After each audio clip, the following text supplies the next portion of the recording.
My name is Katie Reed, and I'm the Education Director at Sexual Trauma Services of the Midlands. I'm going to speak to you today about healthy relationships and the prevention of violence in relationships. The fact of the matter is, we really don't know what it is. I mean, as a society, I think we glamorize it and we think that's, oh, it's going on, but I think we don't often recognize it for what it is. So I want to spend the first few minutes really defining what relationship violence is. You may often hear the terms dating violence, domestic violence, or intimate partner violence. And I'll probably use the word intimate partner violence more often because intimate partner violence, it's a pattern of abuse that occurs between two people in a close relationship. And it is where the violence is used to control the other person. Intimate partner violence can take place where it is current or former spouses, current or former dating partners, but it also can be things like bullying, gang violence, sexual assault, sexual harassment, incest, child sexual abuse. All of these things are patterns of abuse that happen in an intimate relationship. It can exist on a continuum from one single episode of abuse, for example, maybe a gang initiation to beat someone in to that gang, or it can be an ongoing episode of violence, an ongoing battering, such as a dating violence or domestic violence. And of course, depending on the wording, wording will be different in all different states, but intimate partner violence is illegal in all 50 states. It is something that sometimes is, as I mentioned, is not really looked upon as an issue, but it is a serious issue. Not only is it a legal issue, but it's a safety issue. It's an issue in terms of productivity of individuals and as a society. It's a major issue, and so we really want to prevent it and also recognize it and know how to react so that especially the children in our care, but really everyone has a chance for healthy, equal relationships. Everyone, of course, deserves an equal relationship and a healthy relationship. So how often is this happening?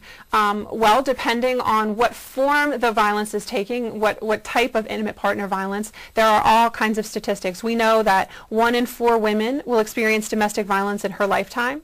1 in 5 girls will experience some sort of violence in a dating relationship before they graduate high school. 1 in 5 girls. So again, speaking that this is a group where y'all are in the schools with young people. If you have a group of young people, especially if those are girls, you will most likely have someone who has either been in a dating relationship that has been violent or will be in a relationship that is violent. And since I've been talking already, you'll notice that I've been using the word women so far as a victim. In this presentation, I will most often refer to the woman as the victim. That does not mean that a man can't be a victim.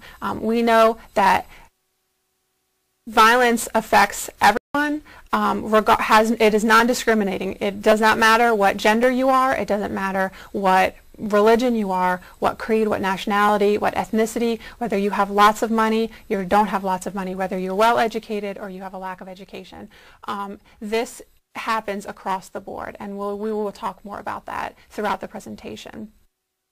We also know that 30% of kids are involved in bullying in schools. Bullying is also a form of intimate partner violence. Girls aged 16 to 24 experience the highest rates of relationship violence, and you can kind of think about, for those of us, we all have been through that age group. We know tumultuous relationships. There's a lot going on in terms of learning what is appropriate, what is not appropriate, what kind of partner do I want, what kind of qualities am I looking for in a relationship, especially dating relationships. And so girls aged 16 to 24 really have the highest rate, especially of dating violence. And during, according to the National Teen Dating Violence Prevention Institute, during the school year of 1996 to 97, it was estimated that 4,000 incidents or acts of sexual assault occurred in public schools in the United States. So I'm going to say that again. During the school year 96 to 97, there were 4,000 incidents of sexual assault in public schools in the United States. So these kinds of intimate partner violence is occurring not only at home or on the streets or at a club or at a party, but it's also happening in our schools. And so we really need to recognize that this is an issue, and then once we can recognize that, we can then figure out, okay, what can I do about it? And so along with recognizing that this is an issue, let's talk a little bit about the forms that this abuse can take. And so at this point, I'm really sort of shifting, talking specifically about relationship violence. We've talked about bullying, we've talked a little bit about other kinds of violence, sexual assault and that kind of thing, but I want to, at this point, really talk about the forms of violence. And all of that can actually go hand in hand. Dating violence, intimate partner violence, domestic violence can take many, many different forms. Of course, when we think of dating violence or we think of domestic violence, we immediately think of a hit, a punch, a shove. And of course, that is a form of violence. That would be physical violence. That would be use of a weapon, a bite, or that kind of thing. So of course, that would be one form of violence. More often than not, there's actually emotional violence. And that emotional violence can start on day one, where it may take a period of time for someone in a relationship to physically hit their partner or shove or punch. Although there are some relationships that start out that violent right away. There is usually emotional violence. So emotional violence will be name-calling, put-downs, intimidation, stalking the person, either in person or online through technology. And we all know technology is a major way that young people are communicating for good and for bad right now. Verbal violence. Verbal violence would be screaming, threats of harm, threats of suicide. If you don't do what I want you to do, I'm going to kill myself. Or I don't know what, I don't know what I would do without myself, without you. I don't know what I'll do with myself. All of those kinds of things would be verbal violence. Neglect. And in a relationship, there should be, attention and care given. And when there is neglect, we often hear about neglect in terms of neglecting children, like parents neglecting their children, not giving them enough food, not giving them enough clothing. But even in a relationship, you may have intense times of attention and love and care, and then withdrawal from that relationship and neglect. And that can be a form of abuse as well. And then, of course, sexual abuse. When there is a relationship, when there is intimidation, when there is harassment, when there is put-downs, when there is punch and when there is shove, there will also be sexual abuse. And, of course, sexual abuse includes rape. It includes sexual intimidation, sharing personal stories, sharing pictures with other people, incest, forcing someone to do something sexual that they don't want to do. And we're going to talk a little bit more about all of these in a minute. When you're looking at relationships, I do this presentation a lot, and I have a lot of young people that I speak with, and so I'll always get the, oh, Miss Reed, Miss Katie, this and this and this is happening in my relationship abuse, or I know someone that had this and this happen. Is that relationship abuse? And sometimes it's pretty clear what is abuse and what is not abuse, right? I mean, rape, sexual assault, punching, shoving, any sort of physical violence, that would be pretty easy in some situations to spot. But other things are more difficult to determine whether it is a relationship that is violent. And so what you want to look at is, what is at the center of that relationship? At the center of a healthy relationship should be equality. So you have two partners who respect each other, and they have equal say. It's not one partner who says it's my way or the highway. I don't care what your boundaries are. We're going to do what I want to do, or we're going to it only matters about what I think and what I care about.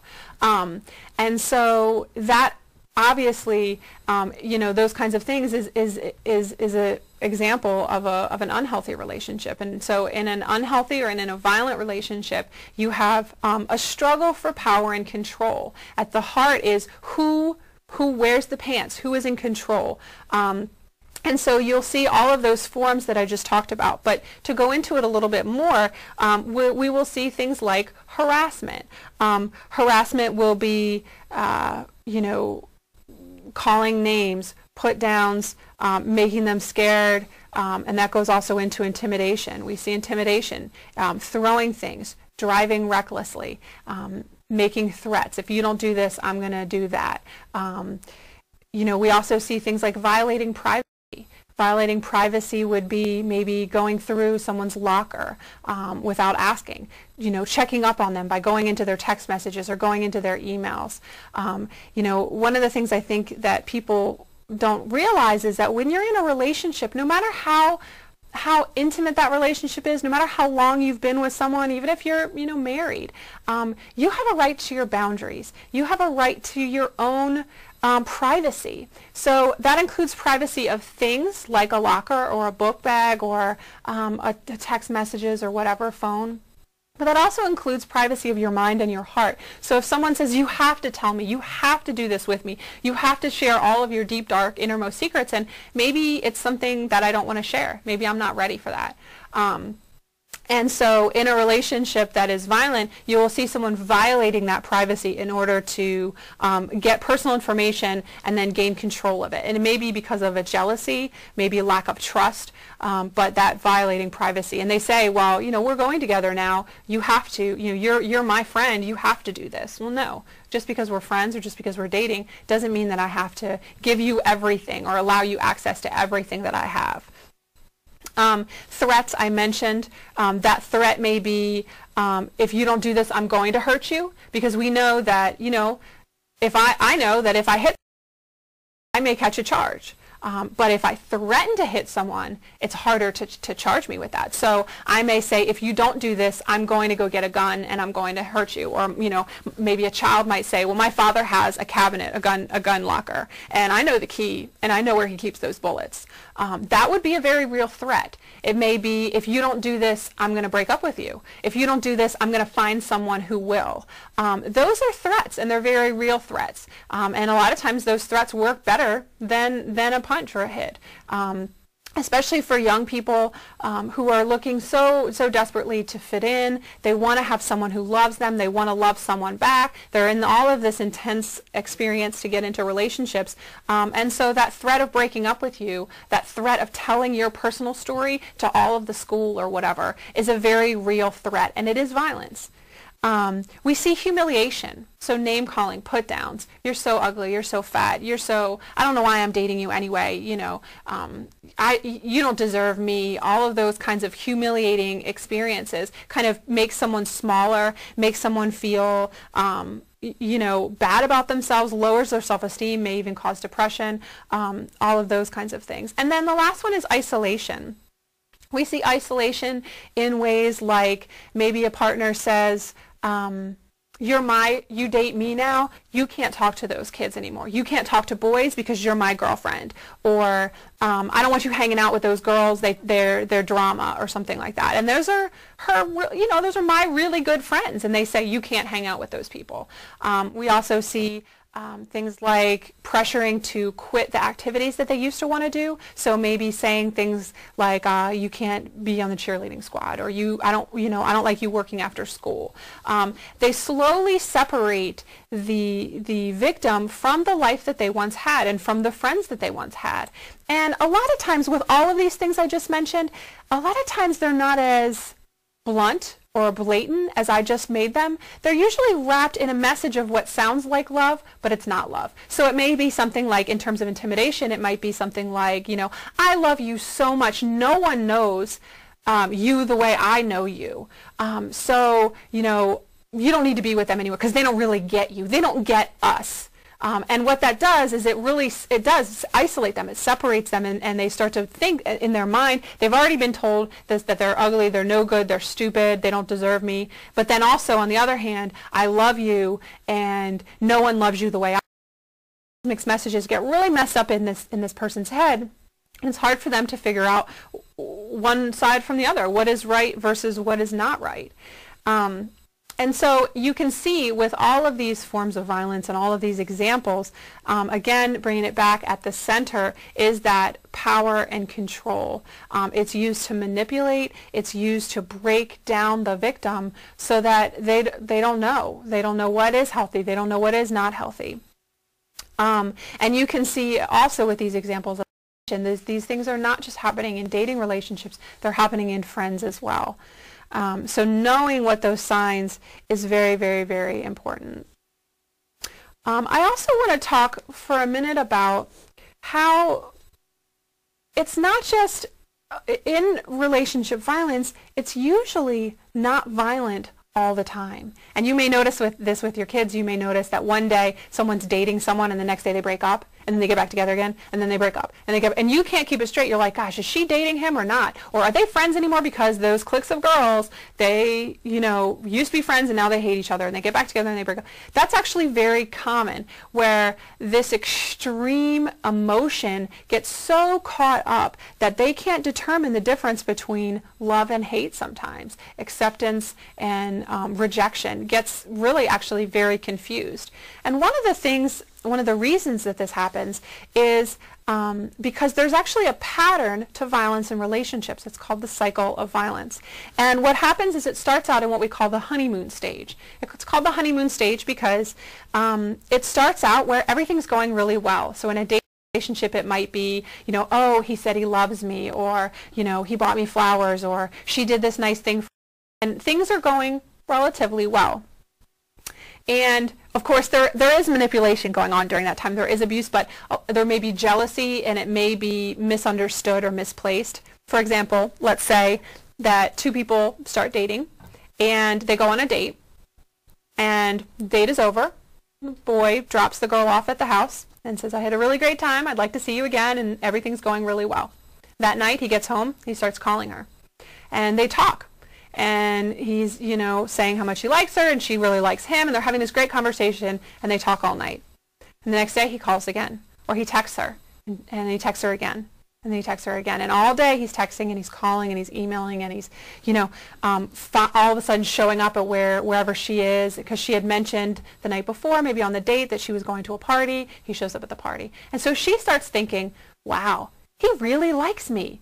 He must really like me, and he's already told me he likes me, and all of this affection, because kids want affection, they want attention, they want to be liked, they want to be accepted, and so this acceptance by this person is seen as a positive. It's not seen at that point, in many cases, as a sign of possession, but as the relationship continues, that possession, that possessive behavior, that calling becomes checking up on, becomes, I just dropped you off and there was a car in the driveway, and whose car was that, and that kind of thing. So even during this honeymoon stage that we're talking about, there are signs of abuse, but usually it's not seen as abuse. So again, we start out in this honeymoon phase. Things seem to be going pretty well, and then it goes around and tension starts to build. That tension could be caused by anything. It could be something that's pretty big, like, I don't know, maybe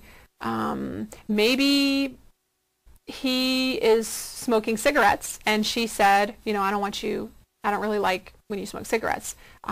Maybe it's something relatively minor. She didn't answer the phone call. Or it could be any little thing, but it causes tension to start to build. And that tension will build and build and build and build, and it will escalate.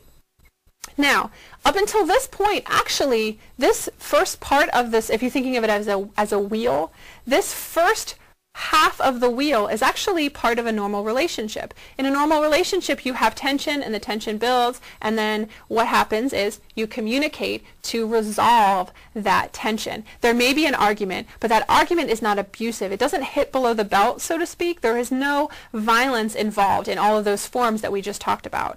However, the difference in an abusive relationship versus a healthy relationship is the tension builds and builds and builds, and instead of communication, you have an abuse happening. And again, that can be verbal, it can be physical, it can be sexual, it can be emotional. Whatever is a big explosion.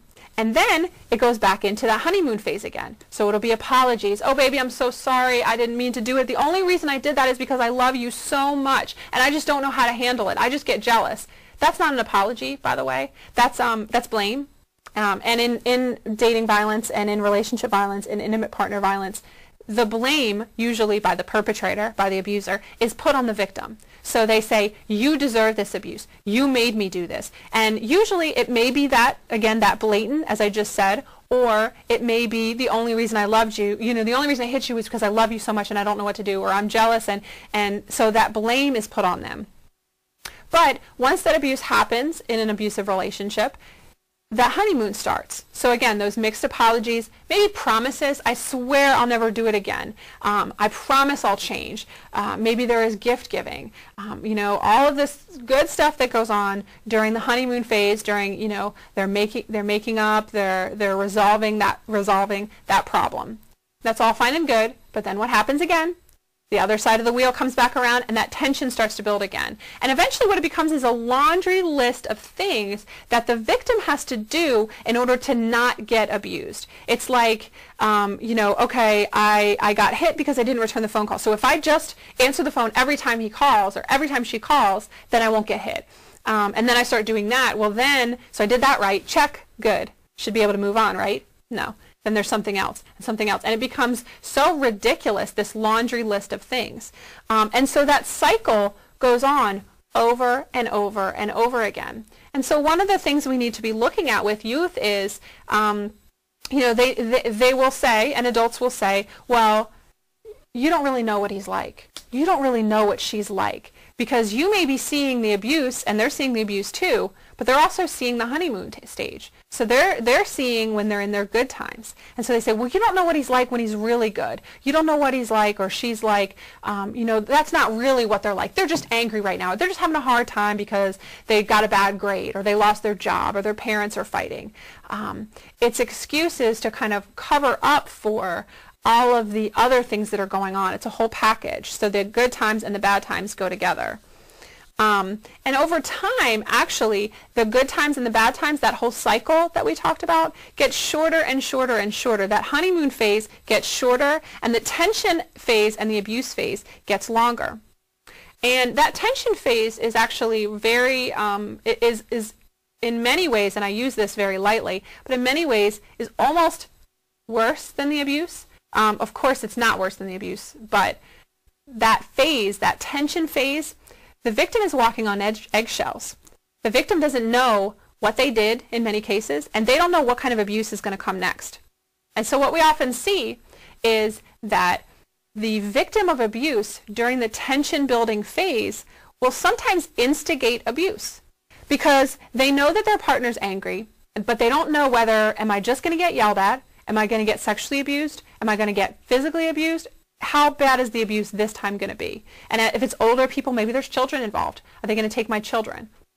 So the victim will sometimes instigate abuse. So they know that their partner's mad, and they know the things that are triggers for them, so they'll continue to pick at them because they want the abuse to get over with, because what's after the abuse? The honeymoon phase. And I mean, we as humans, we know patterns. And the victim and the abuser are in this pattern. They don't know it's a pattern, but if you describe it to them, they will recognize it as a pattern.